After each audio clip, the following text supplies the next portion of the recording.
Hello friends, today let's learn about osteitis condensans iliae. Myself, Dr. Kadir.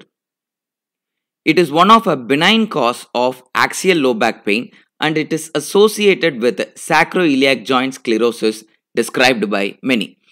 But the truth is, it primarily affects only the auricular portion of the ilium but not involving the sacroiliac joint or the sacral aspect of the sacroiliac joint. So from this x-ray you can clearly see it is the auricular portion of the ilium is more sclerosed here and the sacroiliac joint as such is spared, and look again, the sacrum is not much sclerosed. It usually affects female less than 40, especially during their pregnancy. The etiology is idiopathic, but some suggest a pregnancy theory, which actually says during the third trimester of pregnancy, because of the bulk of the uterus, the blood flow to the auricular portion of the ilium is compromised. That's why that area has gone for sclerosis. That is what called as a pregnancy theory, but it is not accepted widely. With related to the signs and symptoms, as I said previously, it usually manifests as a axial low back pain, a very common in pregnancy, that too in the third trimester.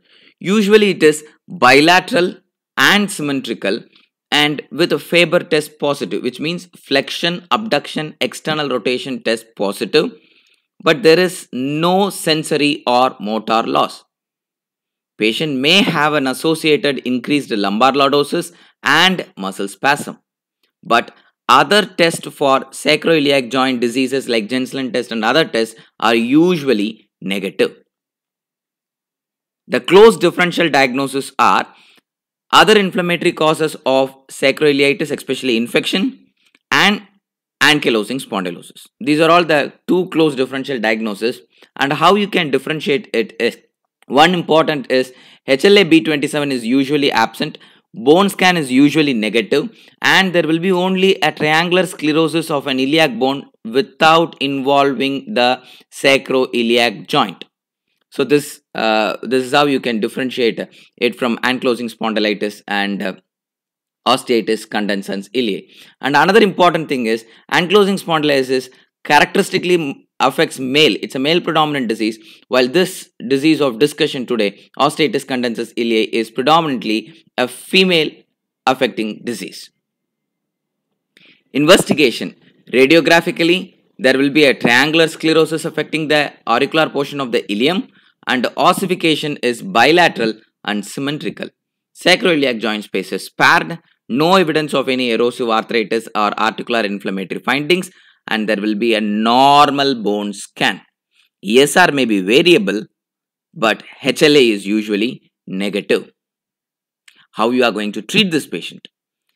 Usually it settles on its own. All we require is a physical therapy to be provided, and some patients may require NSAIDs. If with NSAIDs, if it is not reducing, then there is a need for fluoroscopically guided steroid injection. Only in patients who are not getting treated with all these above and the symptoms are very high, then we can think about surgical resection. But otherwise, most of them will settle with a physical therapy and NSAIDs.